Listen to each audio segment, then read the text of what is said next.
What's going on, folks? Welcome to the bar. Dan here with another video, and you know exactly why we're here today. Another chapter of My Hero Academia Vigilantes has come out, and before we sink our teeth into chapter 88, be sure to read it and head on back, because this video is gonna have spoilers inside. If you're new to the bar, welcome. Grab yourself a seat, order yourself a drink, and remember to subscribe and join my bar staff. And if you want to come hang out after today's video, the bar is going to be open for a little bit longer over at twitch.tv/Dan Exclaims. But without further ado, let's go grab a drink and cry, because after this week, it looks like it's going to be a long 3 weeks till the next chapter.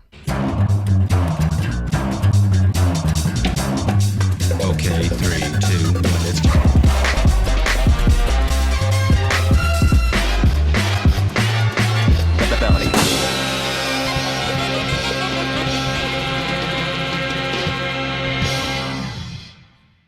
Okay, so let's try to put that little fact out of our mind for a little bit, and the chapter starts off with the mysterious drug-dealing masquerade boss offering O'Clock what it looks like to be a shot of trigger. We then see the mysterious doctor from the previous chapter offering O'Clock the shot of what looks like the trigger, and he says that usually we just kind of give people this shot in hopes that they aren't dead, but for you, since you're conscious, we'll ask you, and it's always good to ask for consent, especially when you're doing a test trial for some crazy quirk-enhancing drug. This one little instance that we have here absolutely reeks of the next level villain problem, and honestly could set precedent for why in most recent My Hero Academia times the villain problem is that bad. But back to the story. O'Clock says that sure, he'll take the drug as evidence.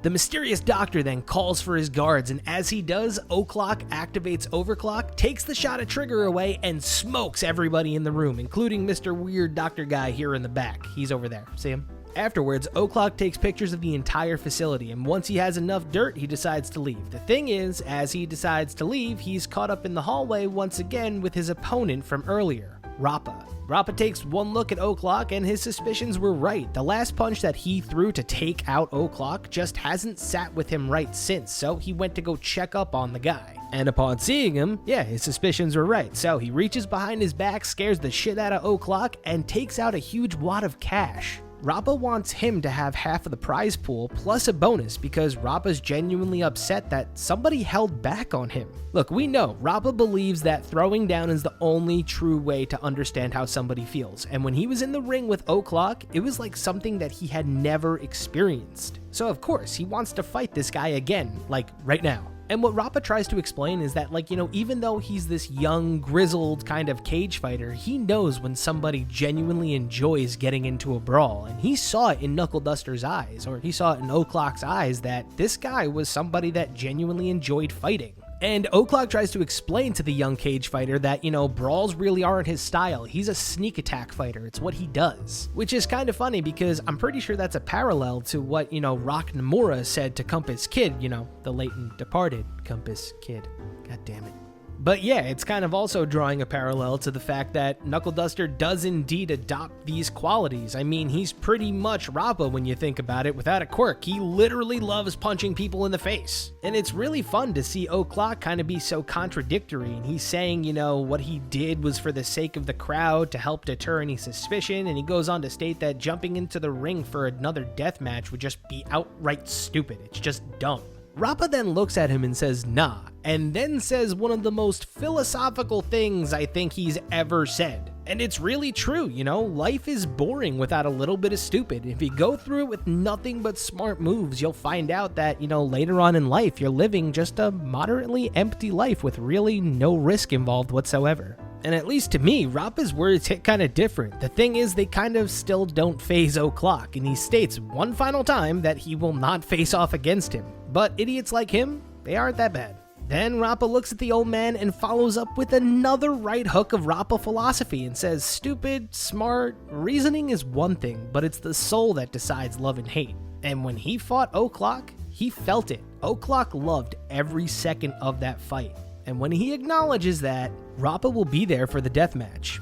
This is what I love about Vigilantes, though. It takes characters that we either thought were gone too soon in My Hero Academia, or we didn't see enough in My Hero Academia, and gives us more of it. It's not like My Hero Academia, team-up mission where you just get random missions with Deku, Bakugo, and Hawks. It's, it's different. It's an actual, developed plot. And Vigilantes provides us with backstory to characters that we honestly didn't even think that there was time to tell backstory about. I mean, in My Hero Academia, we got some serious shit going down, so of course the only way to kind of tell people about who Mirko is through Vigilantes. And it's a brilliant move. But speaking of Mirko, we move back to the chapter and Knuckle Duster cuts off Rappa from speaking. They hear throughout the halls that the arena is starting to become restless. We move back to the ring and it turns out Mirko has finally entered the fray and is kicking the shit out of pretty much everybody in the area. She clings to the cage and the announcer is like, "Who is this surprise schoolgirl intruder?" And Mirko dons a tiger mask and takes on the temporary cover name of Tiger Bunny, the Masked Beauty. The crowd then teases her for having such a shitty name, and then amongst the crowd, a lone person realizes that's a Hiroshima school uniform, meaning that bunny quirk, that's Usako, the fight crasher. We then see in a flashback that it turns out a few years ago there was a girl from Hiroshima that would break into all the fight clubs and kick the shit out of everybody inside. She then earned the nickname, the legendary Schoolgirl Hooligan, Usako, which is absolutely hilarious because it turns out Mirko was said to have vanished after being taken in by the police. And Mirko tries to deflect after pretty much someone states that, hey, if you get caught, aren't you like screwed? You're a high school senior at this point. Like, if you have the goal of becoming a hero, how dumb could you possibly be just rolling up on an illegal fighting ring? But at this point, Mirko has had enough and she flips out. But before she can make a challenge, the two people actually fighting in the ring politely talk to her about, fight etiquette and how it's not cool to just jump in the fight and be like, hey, I challenge you. I mean, yeah, these fights are illegal, but there's money on the line here. And never mind that, you're also taking away the spotlight from some people. But yeah, back to the previous statement of who she's challenging. Turns out she pissed off both of the fighters and both of the fighters charge at her. But this is the future number 5 hero here, so she does a split and kicks and dismantles the two opponents on the spot. She smiles and says that these two people aren't enough, and how about the entire arena come at me instead? And that's how the chapter ends, with Mirko literally instigating a massive fight and the entire masquerade hopping in the ring for a chance to kill the bunny brawler. But one more thing. If you look, this chapter was literally all meant for 2 panels. It turns out, hidden away, a spectator was planning on just abandoning this arena, but perhaps instead, he'll be able to harvest more valuable quirks instead. This is it, everybody! All for One vs. O'Clock is in the wings. This is not just a mere flashback anymore. He is back. The main bad guy, who is currently a major player in My Hero Academia, right now is making his debut in a flashback that we only saw glimpses of him in. And the fact that we have a 3-week hiatus in Vigilantes makes me think that there's going to be some big shit going on in these 3 weeks that My Hero Academia Vigilantes is gone and My Hero Academia is springing ahead. Either way, this being 7 years in the past kind of just confuses the shit out of me, and I really don't want to think about it right now. I got 3 weeks, maybe I'll make a little bit more of an analysis later on. That way I can dedicate more time to it. But I really hope that the real reason why this arc is even happening is because the return of Knuckle Duster is imminent. Other than that, it could be just, another chapter inside of the flashback. Some serious shit happened last year in November of My Hero Academia Vigilantes and My Hero Academia, so who knows what's going on now. This is definitely the place where All for One gets the idea for Nomu's. He's definitely had the idea just swimming inside of that head of his, but now that he sees this facility and he sees everything going on, he's like, yo, now that this shit is breaking out, I could definitely steal some awesome quirks from here. I mean, I know I said this in a prior video, but what if somebody like Hood originated from this particular arena? We see that Rappa did and Mirko, so who knows? We saw that All for One was literally holding a friggin' brain when we saw him, so for all we know, the Nomus or the next level villains probably originated inside of this fighting ring, and honestly, this could be the beginnings of the villain factory as well, and this whole arc could be acting as like the nice little bow on the authors to be like, yeah, this whole story is acting as a backdoor origin for All for One post-fight with All Might. And next chapter, for all we know, we could finally get O'Clock getting the paper trail that brings him to All for One. I just hope it brings more clarity as to why this relates to what's happening back in the main timeline.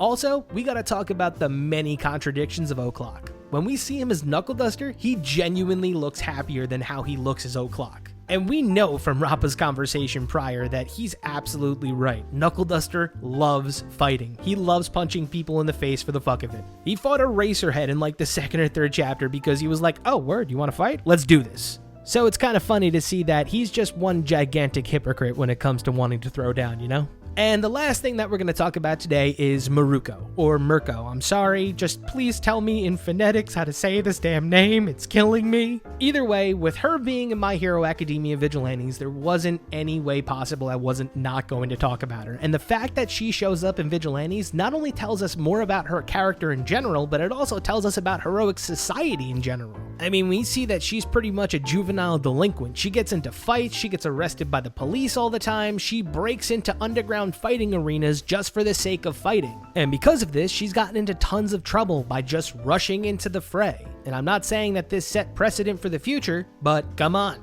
But as for this particular incident, if she is like 17 or 18 years old, she's probably provisionally licensed at this point. So if it's a bunch of people using their quirk, improperly, she's technically allowed to beat the shit out of them all. So the scenario for her will probably be either A, they arrest her, or B, have her just do some paperwork.